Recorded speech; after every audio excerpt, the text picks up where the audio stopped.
Welcome to the Awaken the Awesome podcast with your host, Olivier D.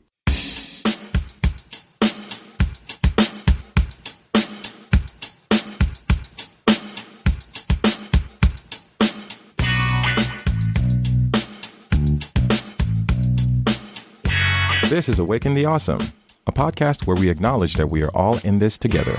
Through enlightening conversations and personal insights, we like to engage with individuals just like you who show us how they are bringing a little bit of awesomeness along their individual journeys. Our hope is to inspire you to always keep pushing and to stay awesome along the way. I know I don't make it on the platforms as often, and I've said this through a couple of posts.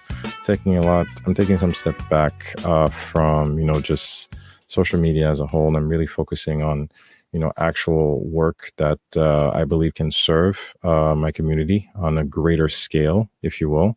Just put in some very effective steps trying to serve you guys in the best way possible. And I can't do that if I'm constantly just, managing, my social media platforms and stuff. So I'm trying to find another strategy in that sense. But what I wanted to check in with you guys on is because I was having a conversation earlier in the week with someone who was talking about, being in a state of anxiety. And of course, the word exists, a lot of overwhelm, dealing with so many things, whether it's, dealing with family, dealing with job, dealing with the pandemic, dealing with personal projects, dealing with, the future and what does the future hold and what am I going to do? And am I at the right job? And how come I'm not making enough money? And is this really everything that, what I went to school for? And, what are my kids going to say and everything? And it's funny enough because I used to be that person. So I believe I want to thank the universe, the Lord, and all the effort I've done with myself to try to develop a little bit more of empathy. Because there used to be a time where you'd be listening to that person like, Joe, please just shut the fuck up and just brush it off and just not understand that this person is actually dealing with something very valid and very legitimate, which is a certain burden of emotion and distraught. Because big or small, when someone is dealing with something and when they have the, comfort and courage to actually reach out to you and be vulnerable in that sense, you have a certain, availability that you need to create. Even if it's just to say, I can't be your resource right now, you can't just be openly, reacting. And what I believe the person was going through, and that's something I said openly, is the person was dealing with a lot of overwhelm. Overwhelm is very real because coming from a position of someone who's dealt with it, I just want to be able to hopefully, in this short conversation, short solo, let you guys know that there's nothing to be ashamed of, and you are not carrying some kind of I am invincible and I'm only going through this by myself. I can only do this by myself and I got this, I'm hard. I'm going to go hard and I got this. There is no shame in admitting that maybe you're taking on too much. Maybe you're dealing with too much and maybe there's too much going on for you right now. And that is okay. Because that's a mistake I made for a really long time, which is say yes to everything, be available for everyone, and take on everything. It's just a recipe for disaster. Try to be, the best father you can, try to be the best husband you can, try to be the best employee you can, try to be the best photographer you can, try to be the best podcaster you can, try to be the best blogger you can, try to be the best writer you can, try to be the best speaker you can. That was my laundry list. And trying to go to the gym and trying to, just fix stuff around the house, trying to be everything under the sun and trying to do that while not taking into consideration that, where are my priorities? What are the basics that are required of me right now? I don't remember where I read this, but I'm just trying to impart this onto you guys because this could actually serve you, big or small. Do the best you can where you are with what you have. A lot of time, we fall into the trap of thinking that everything is important right away, right now, at this moment. That's the mistake I made. If I'm just taking on an example that a guy, probably could serve as, a good comparison. When I was like at the height of my workaholic tendencies, I really used to say yes to everything. As in, like, project would come up, sure. Meeting, sure. Conference call, sure. After hours, sure. Like, not a problem. Can you do this project over the weekend? Sure. Can you come in on Saturday? Sure. Not a problem. And then transition that into home. It's like, want to go to, Sunday barbecue at the in-laws. Sure. Let's go do a grocery run. Sure. Let's go downtown because, we haven't been downtown in a while. Sure. Even though you hate going downtown. That's, my wife requesting that we go into town because Montreal is beautiful in the summer. Like, okay, we need to be out of the house more. So we need to have activities. We need to do all these things. And then, oh, by the way, you have a photography gig when I used to be a photographer in the past life. So let's take on 2 or 3, photography contracts. Let's take on 2 or 3 weddings. And, oh yeah, by the way, we've just launched a podcast. So, okay, let's book some guests and then let's record some guests. And because we just started podcasting, so let's do, the iTunes, let's do the YouTube, and let's do the blog posts, and let's do the posting. Let's do the RSS feed. Let's do the imaging. Let's do the social media posts. Let's reply to every single comment. Let's stay up at 4 o'clock in the morning and edit and do all this stuff. And oh yeah, let's feed the baby. And oh yeah, let's go back to work. And with all this stuff, am I getting annoying yet? So I understand the language of overwhelm because I've been there. And what you see here is a pattern because the common denominator is me. The common denominator is the fact that no one takes time that you don't give them. Let me just reshape that for you guys. People only take the time that you give them. As much as you want to blame your boss for putting on too many projects onto your docket, as much as you want to blame your spouse for requiring too much of you, or as much as you want to blame your kids. I'm not saying this to shy away from your kids because kids for me are sacred. Kids don't ask to be born. That's just my own personal, parentheses in this conversation. Kids don't ask to be born. So in terms of don't treat your kids as overwhelmed. You're allowed to say that, okay, sometimes your kids can be a handful, and I'm going to say this right off the bat. Yes, your kids can be a handful, but again, kids don't ask to be born. You ask to have kids. Okay, particular circumstances notwithstanding, because I know a lot of people are going to come in. Yeah, but there are exceptions. There are always exceptions to everything. I'm going to close off the parenthesis here. I don't want to get off track. Overwhelm is very real, and I want to use my particular example because I had to take a step back because eventually what happens is that I burnt out. Because I was giving too much at home. I was giving too much at work. I was giving too much of my personal projects. And eventually what happens is, think about it, guys. Time you're putting here is time you're not putting there. All right. Let me say this again. Time you're putting here, quotation marks, is time you're not putting there, quotation marks. Do all the reading you can. There is no such thing as multitasking. All right. There's only a term called task shifting. Read it up. There is no such thing as multitasking. All right. Your brain can only do one thing well at a time. You can take on separate tasks, but for the time that you're spending, whether it's dialing a phone number, whether it's logging into an account, whether it's swiping, whether it's writing a paragraph, whether it's taking the call, you can only do one thing at a time. All right. Now it's your responsibility to understand and acknowledge your decision into what you allow your brain to be distracted by, whether the task is meaningful or not. Now, all these tasks that you're letting into your universe or letting into visualize a virtual desk, all this clutter that you're allowing to add on to the pile of junk that is taking over your mental space has consequences. And that is your overwhelm. And that was a conversation I had with my friend by telling him, like, okay, is it possible you're taking on too much? Is it possible you're taking on too much? And these are the very radical questions you need to ask yourself. What matters right now? I'm going to say this again.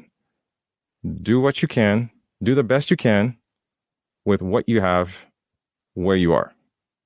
You can't, I believe in planning.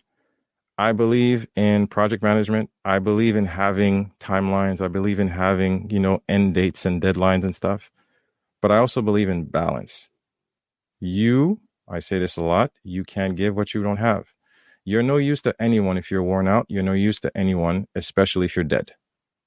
I came to that crossroads. I was exhausted. I was mentally drained.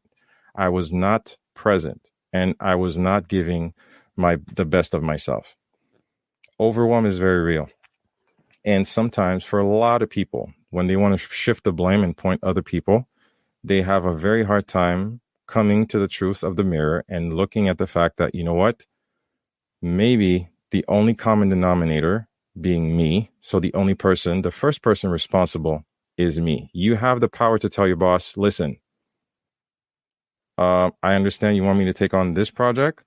I am more happy to take on this project. So you and I are going to sit down and look at all the projects I'm handling right now. You get to pick which one I'm not going to deal with. You get to pick which one I get to cancel. Because if you want me to take care of this, just know that I'm not going to take care of this. This is what I've been doing for a lot of time. In my own personal 9 to 5, I handle a lot of projects. But I've had these very harsh conversations with my boss. Like, sure, you want me to do this? Understand that that is not going to get done. And there will be no question because I can't do all of them. I can do a lot, but I can't do everything. And the stuff that I can't do, don't come to me about, the execution or whatever. I'm a champion, but don't come to me with dissatisfaction or complaints because I don't care. You gave me this, I will handle this. And that's the conversation that needs to happen. Whether, in regards to your personal space, your personal time, you need to carve out personal time. You need to understand, okay, what deserves your time? Are you going to do 20 push-ups in the morning or are you going to swipe with Instagram in the morning? What are you going to do in the afternoon? What are you going to do in the evening? For those of you who, have prayer time, for you have spiritual time, who do your yoga, what deserves your time? As I'm talking to you guys, I had a guest in a previous episode, Cam McDougall, and he was very firm. And when we booked his recording, he said, I have a very disciplined schedule where I turn off screens at 7:30. So whenever time we record, it has to be before 7:30. And the people with such a very clear-cut discipline and ethic, I totally respect. And that is the clarity and discipline you need to have with yourself. Overwhelm can't happen. Like the junk, the stuff, the clutter does not happen by itself. The stuff and overwhelm only happens as a result of unfortunate habits and mindsets and disciplines that you're not applying. So that is the stuff. Those are the habits I had to apply for myself. I had to identify where my unfortunate habits were. For me, it was saying yes to everything because I just love being available for everybody. So you need to identify what are your triggers, what are your red flags. I know I'm a workaholic, so I know that no matter what comes my way, I'm going to try to say yes. But I had to, grow a pair and actually learn to say no and understand that, you can't do everything. And what was my priorities? Also, learn how to identify your priorities. What is a priority to you? For me, a good night's sleep, time with my wife, cartoons with my kids, and, time to actually work on this podcast. If I tick off those 4 boxes, that's cool. Good night's sleep, health, time with my wife, time with my kid, cartoons with my kids, just hanging out. Right now we go out for bike rides. You need to carve out space. Everybody has the same 24 hours. That is not an invention. Some have a little bit more, let's just call them hurdles to manage that block of time, but everybody's got the same 24 hours. So the overwhelm doesn't happen by accident. It happens because you let it happen, and it continues. It persists because you allow it. All right. You guys know I'm very big about accountability. So those are the harsh conversations that I had to have with myself, including being vulnerable enough in terms of asking for help. So again, in my worst times, I had to actually reach out to some trusted friends and individuals, which I really adore. And I told them, like, listen, this is what I'm dealing with. And, and the first thing my friend asked me is like, okay, grab your phone, send me a picture of your desk. I'm like, what? Grab your phone, send me a picture of your desk. So I did. And he basically got the picture and basically edited a bunch of like yellow arrows everywhere. And he's saying, and he gave me a bunch of notes in regards to like too much paper here, too much paper here. Why is your chair there? Your screen is not there. Your phone is out of reach. Why is the stapler there? You've got too much junk on your thing. So of course you don't know what to focus on. So even unbeknownst to myself, I had created overwhelm for myself. So, and he asked me, if you are handling your workday, this is just your desk. So I fear what, your home is like, what your meal schedule is like, your sleep schedule is like, your conversations are like, what's inside your head. I fear for you. So you need to, first of all, handle your desk. So if you can handle your desk, clean up your desk because, and I will retain these because I use this as a caption for this broadcast, a cluttered environment does not favor a cluttered mind does not favor a cluttered environment. So they work hand in hand. If you want an uncluttered mind, you need to create an uncluttered environment. And that was the most basic physical manifestation of my situation. And the fact that it was so clear and so obvious in front of me, that was like, man, my desk looks like crap. And I went to my car, and even my car was like that. I'm like, man, there's so much junk in my car. Like, and it was everywhere. You guys don't know this because you don't understand how you do one thing is often enough how you do everything.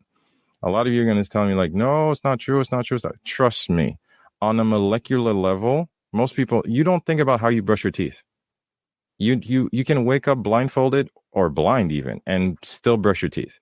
Nobody can teach you at this point in time in your journey how to brush your teeth. So trust me, there are things you do on an instinctual level which have become habitual. It's like walking into, sorry to my smoker friends, it's like walking into the car of someone who smokes. They don't smell it, but you do. So it's the same thing. You don't see your clutter. So it takes someone on the outside with an objective view to tell you, just like my friend did, objectively, okay, this is where you're fucking up. This is how you need to clean up your desk. This is how you need to clean up your car. This is where you need to clean up your relationships. This is how you need to mind your conversations. And that's the third element. The fourth element that I thought was also very important, mind your conversations, whether inner or outward conversations. Some stuff, guys, does not matter. Some conversation does not matter. Some content should not cross the mental barrier of your brain. Basic example, there was a point where my wife and I, we were really big fans of Law and Order SVU, all right? And we used to watch that show on a binge. But at a certain point, and I kid you not, after a couple of seasons of watching that content, for some reason, I started looking at the world really, really, really weird. And having a young daughter at that time, I was just like, is he a sex offender? Is he a sex offender? Like, my God, there are a bunch of... And the content that you ingest shapes your vision onto the world. So you really need to mind the people you speak to, the content that you listen to, the podcast you listen to, the stuff you read, even the stuff that you define as entertainment. Like right now, I watch a bunch of cartoons with my kids, but I'm very selective into the cartoons I watch. Some stuff I will not watch. I like SpongeBob, but some stuff does not deserve my attention. And that has to be the same for you, whether through your relationships, professional or personal, or whether how you choose to Netflix, because again, Netflix is very good at that. The last show you watch is obviously going to stir up another show that you never heard of. And for some reason, you're going to go down the Netflix rabbit hole. Be very careful with that. All right.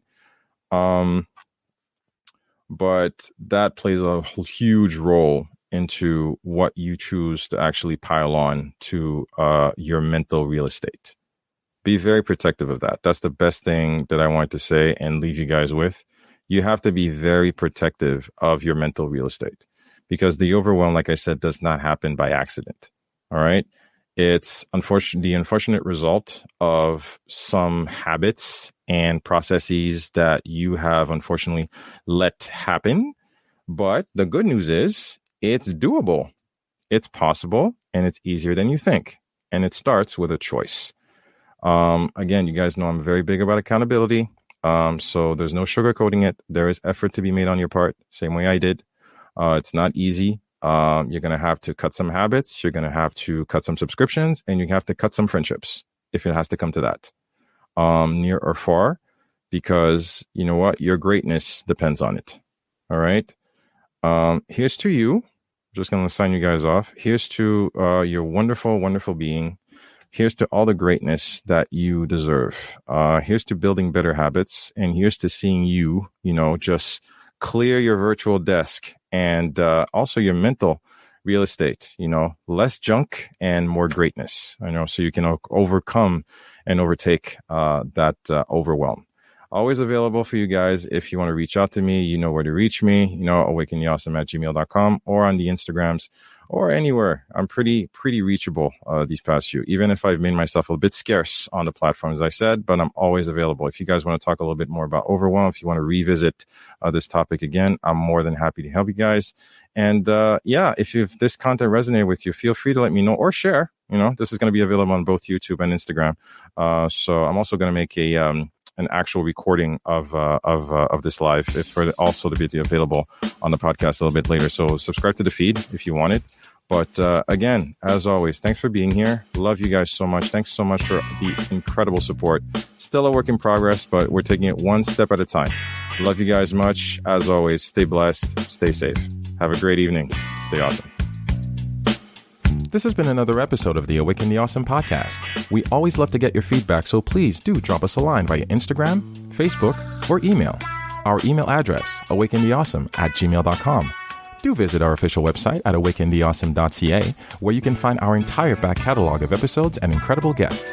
Also, if you haven't already, please hop on over to Apple Podcasts and subscribe, give us a rating, and leave us a review, as this helps us tremendously in growing this podcast and spreading the word to more awesome listeners like you. We always appreciate your support, and thank you for listening. Stay awesome.